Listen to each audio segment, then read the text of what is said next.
Olá, muito boa tarde, sejam bem-vindos a mais uma live de astrologia aqui do nosso canal.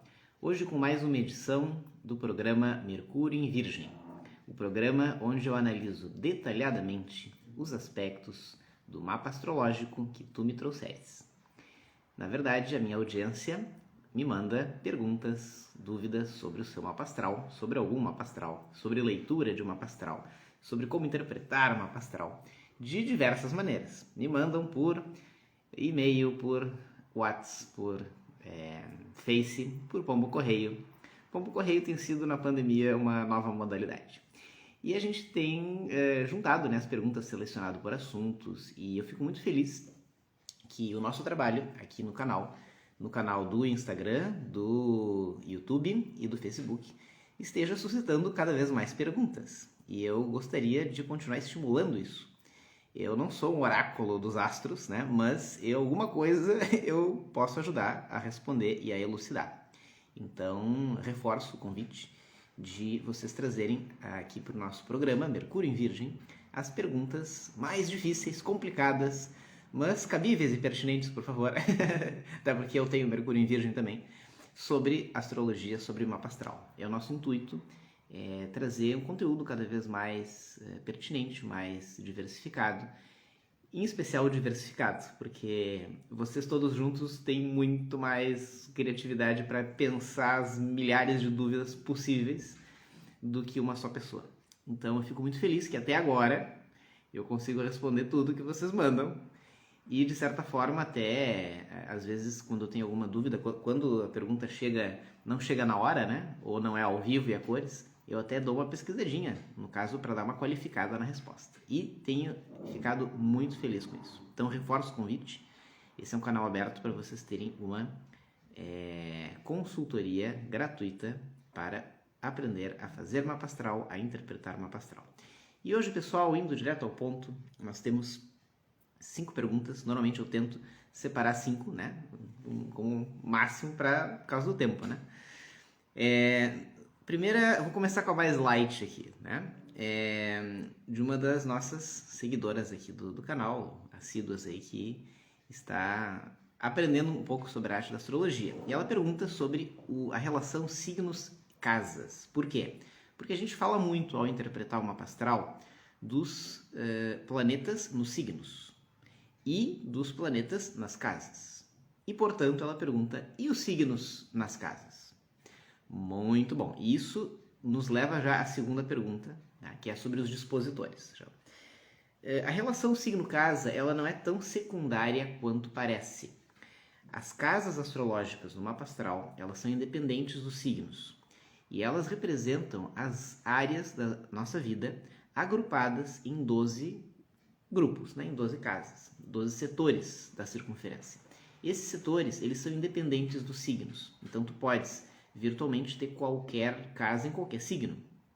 Porém, isso vai depender da contagem das casas a partir do 0 no ponto ascendente do mapa, que vai estar em algum grau de algum signo. Então, isso, de certa forma, define que as casas, na sua sequência natural, vão estar dispostas numa sequência natural dos signos a partir do signo e grau do ponto ascendente. Então, isso, beleza, tranquilo. Mas as casas são de tamanhos diferentes e os signos de tamanhos iguais. Os signos correspondem a regiões do espaço, da roda do zodíaco, né, do caminho do Sol pelo céu desde o ponto de vista da Terra, em que se dividiram as constelações em 12 segmentos de 30 graus, de uma circunferência de 360 graus. Então, os signos são iguais em tamanho, as casas não, porque as casas, a divisão delas em 12, dessa mesma circunferência, se dá baseado em coordenadas geográficas, conforme o local que tu nasças, conforme a longitude e latitude em que tu nasças, ou o ponto a partir de onde se está calculando o mapa. Por isso, as casas são independentes dos signos, não só em qual signo que vai começar, mas como o tamanho das casas é diferente também, pode se dar 2 tipos de encaixe. Na verdade, 3 tipos de encaixe, né? O primeiro tipo de encaixe é diferentes tamanhos, mas começa um signo uma casa num signo e a casa seguinte será no signo seguinte e assim vai. Esse é o primeiro. O segundo é quando uma casa é muito curta e ela cabe inteira dentro de um mesmo signo. E o terceiro é quando uma casa é muito larga e um signo cabe inteiro dentro dela, sobrando 2 pedacinhos nas extremidades. Então, a gente tem basicamente 3 tipos de relação entre signo e casa. Né? Uma área da vida pode estar explicada através de um signo, de 2 ou de 3. E vice-versa. Então, já foi objeto de live aqui as casas interceptadas e signos interceptados, que são exatamente quando tu tens um signo dentro de uma casa, ou inteiro, né, do início ao fim, ou uma casa inteira do início ao fim dentro de um signo, tá? Isso acontece, não é tão estranho, e isso são as interceptações, que a gente já falou, não é a pergunta de hoje. Mas a pergunta de hoje é, a relação signo-casa se dá majoritariamente a partir do signo onde a casa inicia. O início da casa se chama cúspide. E a cúspide, onde ela estiver situada, em que signo estiver situada, dará a tônica, este signo dará a tônica daquela área da vida.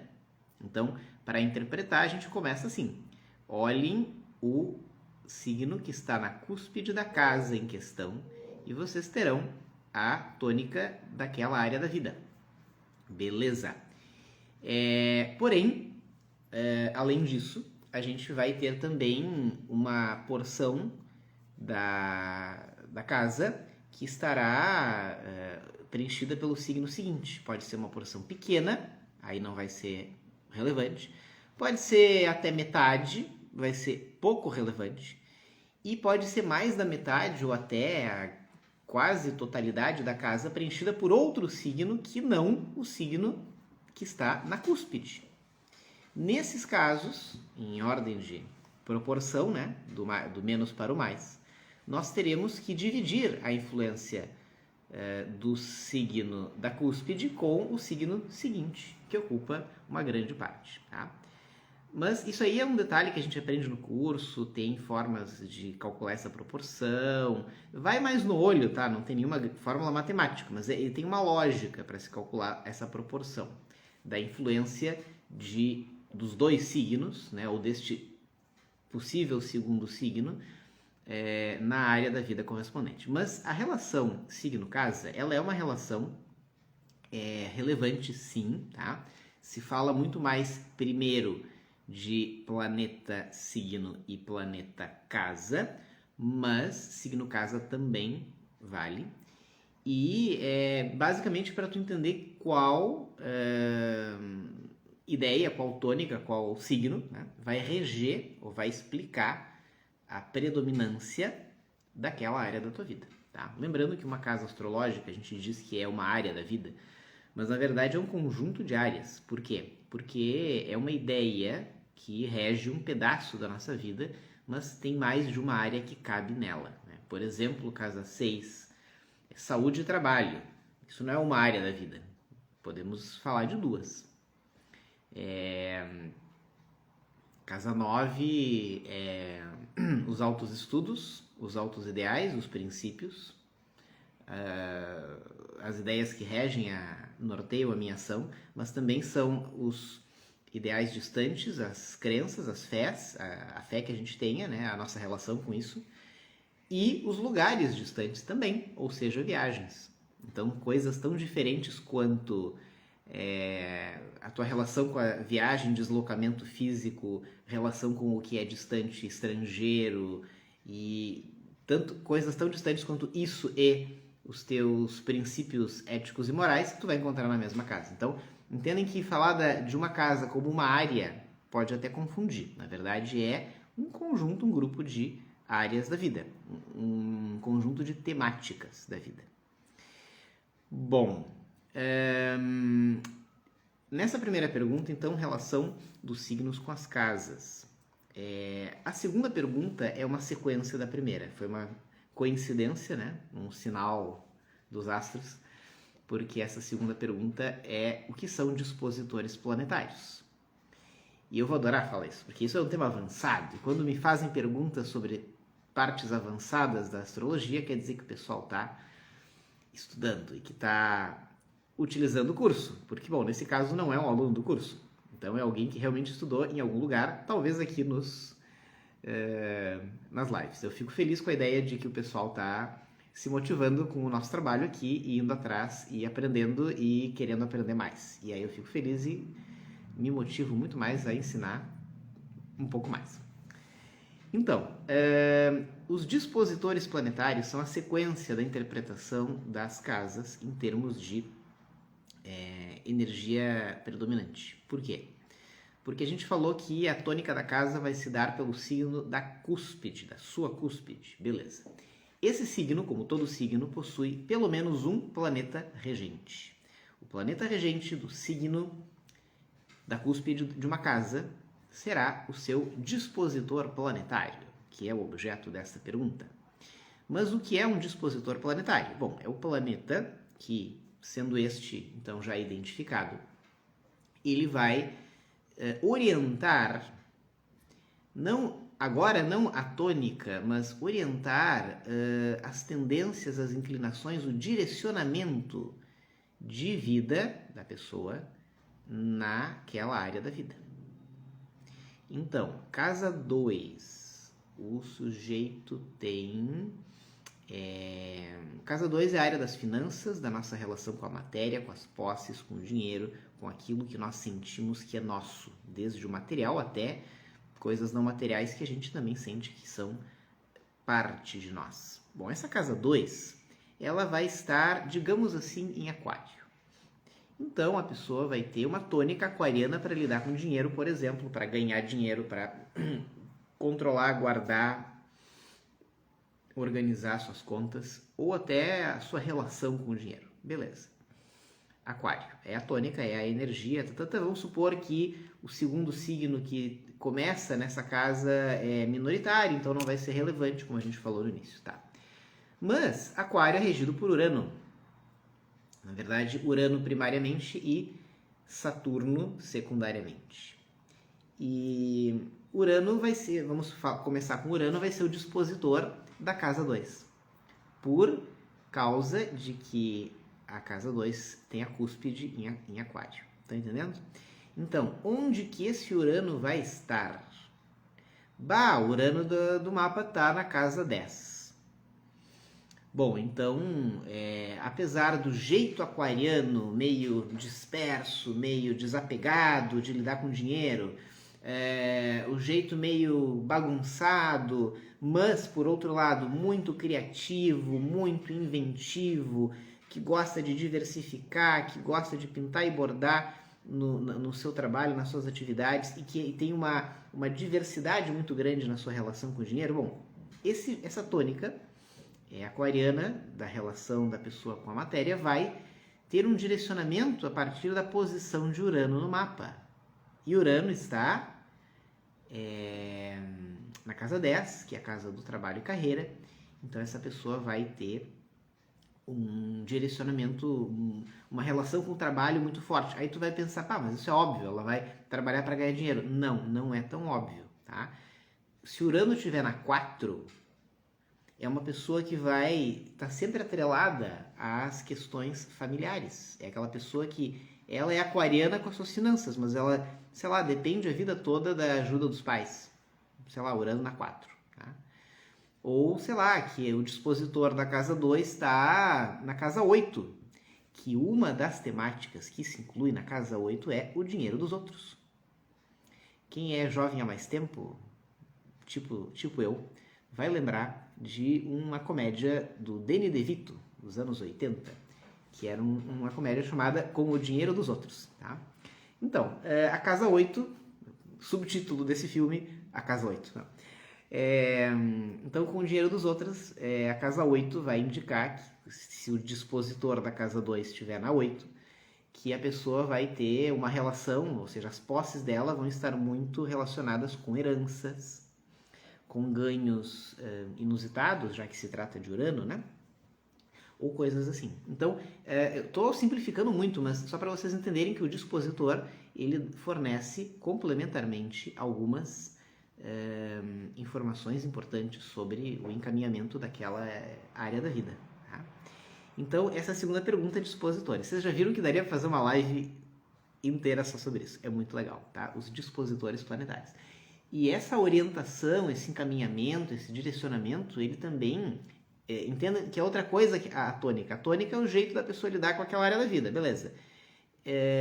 Conforme for o caso, o dispositor vai indicar até eventos, ou coisas muito marcantes, porque é um pedaço da personalidade que está presente ali numa outra casa, numa outra energia, entende? Então isso vai estar relacionado a como que tu direciona aquela área da vida da casa em questão. Bom, segunda pergunta, o que são dispositores? Terceira pergunta que eu mais vou gostar de responder aqui hoje. O mapa astral ajuda na vocação? Sim, amigo desconhecido que me enviou esta pergunta, porque é um amigo desconhecido. Já somos amigos depois da pergunta, mas eu não o conheço. O mapa astral, sim, ajuda na vocação. Mas entendam, vocação não é profissão.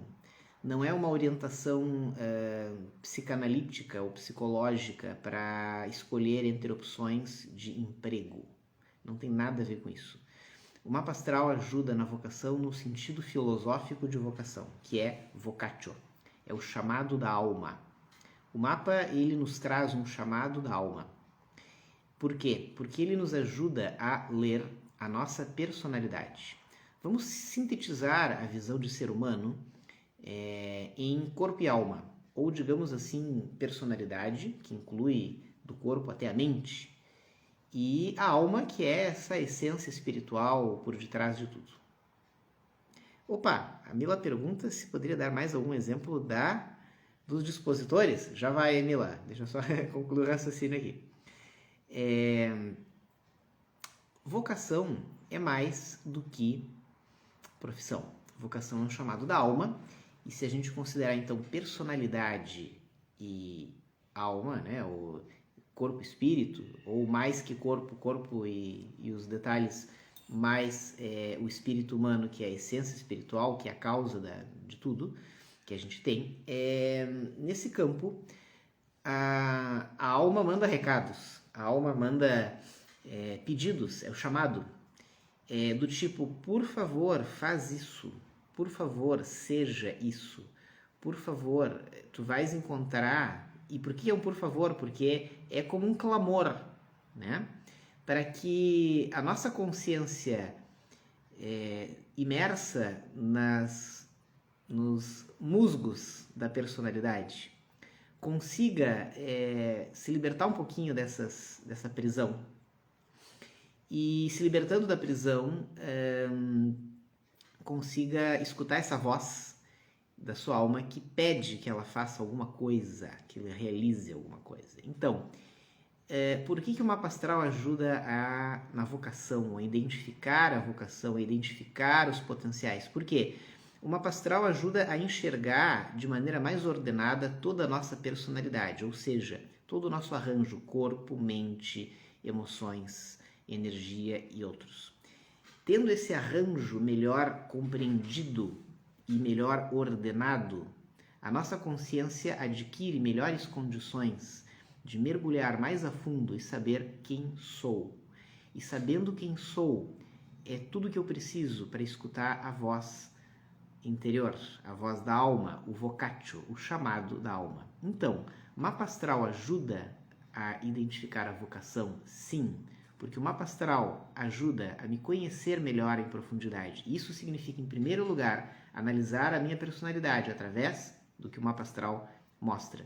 E dessa maneira, me enxergar como um todo, de modo a, mais ordenadamente, eu consiga, através da personalidade, enxergar um pouco mais além e escutar a voz do meu ser interior, de quem eu realmente sou. E isso significa enxergar ou entender ou descobrir o que vai me fazer feliz, O que vai me realizar na vida? Para que eu vim nessa vida? Não é uma informação, é um panorama. E esse panorama, ele, quando vislumbrado, compreendido, ele muda a vida inteira, ele te redireciona. Porque tu não vai fazer uma coisa por uma motivação de sobrevivência, isso é coisa da personalidade. Tu vai fazer algo porque isso atende ao clamor da tua alma. Isso é vocação. E como é que tu sabe que tu encontrasse isso? Porque aí tu vai querer fazer isso a vida inteira, tu vai ter um prazer diferente, não é o prazer dos sentidos, não é o prazer da carne, do corpo, nem da visão, nem é o prazer da audição, do paladar. Não é um prazer de posse, não é um prazer que tem a ver com as coisas, é um prazer de ser. E esse prazer de ser é a vocação. Então, a vocação, quando alcançada e realizada, tu sabes que tu alcançaste e realizaste. Por quê? Porque tu adquires um prazer de ser e viver. Então, isso é muito importante para a gente entender por que vocação é um dos pontos fundamentais do mapa. Porque, filosoficamente, não é só profissão. Quando a gente fala que o mapa ajuda a identificar a vocação, é isso. É o chamado da alma. Tá? Você, mais resumido aqui, porque essa questão vocacional, ela vai vir a ser trabalhada aqui no canal, nos nossos trabalhos, posteriormente, com maiores detalhes. Então aguardem, porque isso é um dos trabalhos que a gente está desenvolvendo para oferecer com maiores detalhes, para oferecer com maior precisão como que o mapa astral pode ajudar a pessoa a escutar esse chamado da alma, esse clamor de ser. Aguardem que em outros momentos a gente vai falar. Próxima pergunta, da Mila. Mila, mais algum exemplo sobre os dispositores, né? Se eu entendi, é sobre os dispositores. Vamos dar mais um exemplo. Vamos pegar uma área da vida, não tão óbvia, que nem a das finanças. Vamos pegar a dos relacionamentos. Outro ponto sensível no mapa de muitas pessoas. E a casa dos relacionamentos é a casa 7. Como a gente falou, uma casa é mais do que simplesmente uma área, mas é um conjunto de setores de funcionamento da vida da pessoa. Então, a área dos relacionamentos, a casa 7, ela vai ter a cúspide num signo. Vamos supor que seja em Libra. Tá? Então, a área dos relacionamentos, que inclui relacionamentos amorosos, mas também associações, parcerias, a forma como a pessoa se conecta no longo prazo com todo e qualquer tipo de outra pessoa. Tá? Então, essa área da vida, que é a casa 7, ela vai ter uma cúspide. E o signo da cúspide, da casa 7, vai ter, vamos supor que seja Áries. Tá? Então, a pessoa vai ter, eu falei Libra, né? Bom, agora é Áries, tá? Vamos supor que o signo de Áries, então, vai explicar a maneira da pessoa se relacionar com os outros, né? No geral, desde amor, parcerias, sociedade e tal. Então, essa forma ariana de ser pode torná-la um pouco impulsiva, pode torná-la imediatista, a forma de se relacionar é direta, rápida, a forma de se relacionar é excessivamente objetiva, e ela vai ter, então, uma tendência a ser, como se diz aqui no Rio Grande do Sul, né? Ser meio faca na bota. Ok, então a pessoa tem a sua casa 7 com a cúspide em Áries, beleza. Mas essa é a tônica geral dessa área da vida vai ser explicada pelo signo de Áries. Tá. E aí, o regente planetário do signo de Áries é Marte, né? Aqui tem algumas alunas do curso de astrologia muito aplicadas que certamente já devem estar levantando o dedo. Eu, né? É Marte. Muito bem, muito bem. Então, o planeta Marte, onde o planeta Marte estiver no mapa, vai dar informações adicionais importantes. Por exemplo, vamos supor que o Marte esteja na casa... Vamos pegar um exemplo aqui. Na casa 11, tá? Então, se o Marte está na casa 11, o Marte ele tem o significado de Marte dele no mapa, que é, vocês já sabem, é a vitalidade, a relação com a força de vontade, com o ímpeto criador, com a iniciativa, com a coragem, com a agressividade. Isso é o Marte.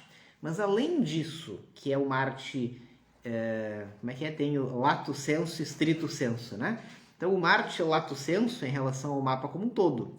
Agora o Marte stricto sensu vai ser o Marte como dispositor. Ele é o dispositor de alguma casa. E nesse caso estamos falando da casa 7. Então a gente chegou até ele através da análise da casa 7.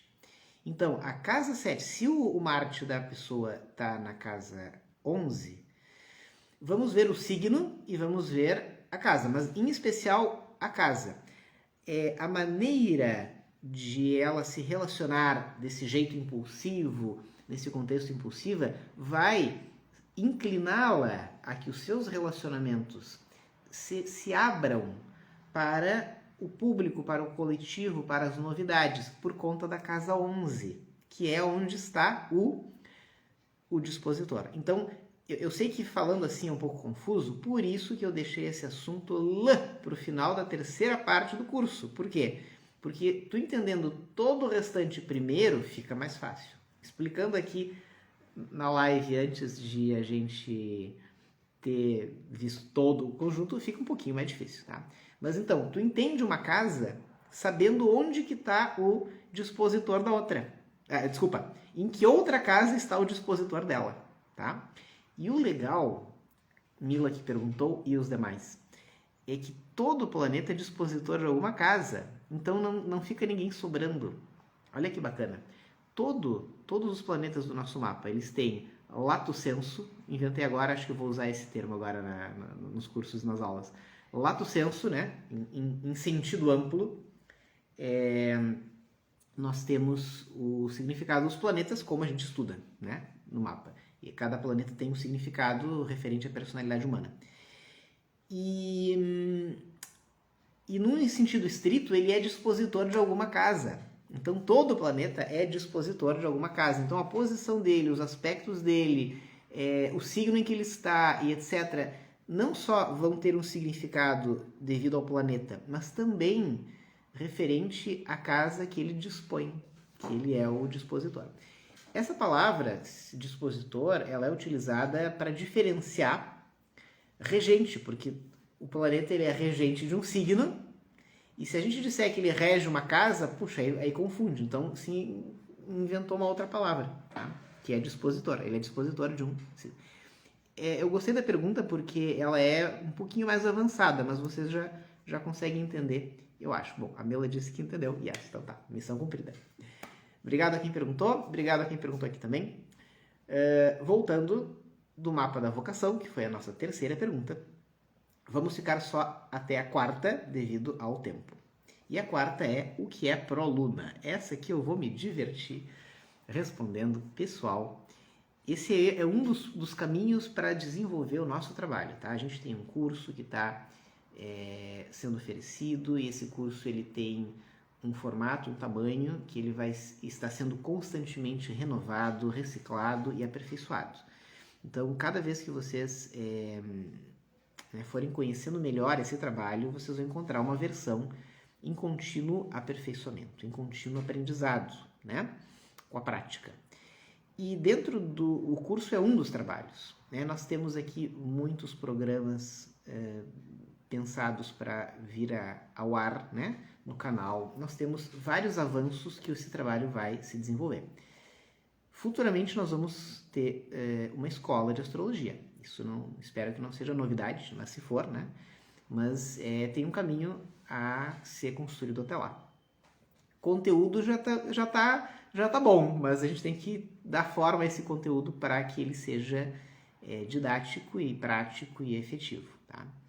Mas o que eu quero dizer é que dentre os muitos trabalhos que a gente tem já pensado e planejado e sonhado, né? Tudo começa com sonho, né? No coração e na mente do ser humano. E esse sonho, dentre os muitos sonhos, nós temos o de um trabalho sobre as predições, né? Sobre entender a relação com o tempo, que não é previsão de jornal, nem leitura de horóscopo, mas é um entendimento profundo sobre a lógica do tempo. E dentro disso, tem uma técnica muito interessante chamada Proluna, que quem perguntou deve ter visto por aí, tá? É uma técnica, uma das contribuições da astrologia moderna, de um grande astrólogo do século XX chamado Boris Christoff. Anotem aí que vocês vão se encantar. É um búlgaro que foi para o Uruguai e fez carreira e viveu no Uruguai. Então ele era uruguaio, só nasceu na Bulgária. E esse Boris Christoff, ele resgatou conhecimentos antigos de astrologia tradicional. E ele, através disso... Um segundinho, por favor. E através desse conhecimento de astrologia tradicional, ele pôde trazer um formato novo para um conhecimento antigo, que é o das progressões lunares. Tá? Eu vou tentar ser sintético. Vamos imaginar que no mapa astral, além de tudo que a gente já vê da personalidade, além de tudo que a gente já vê sobre o entendimento dos ciclos da vida, a gente vê um monte de coisa que existe na nossa história como tendência.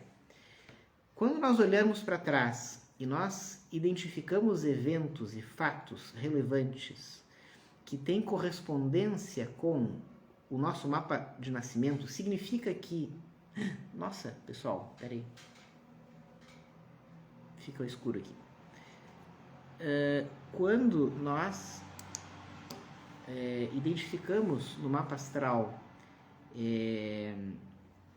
muitos pontos, muitos eventos, né, que estão associados com pontos...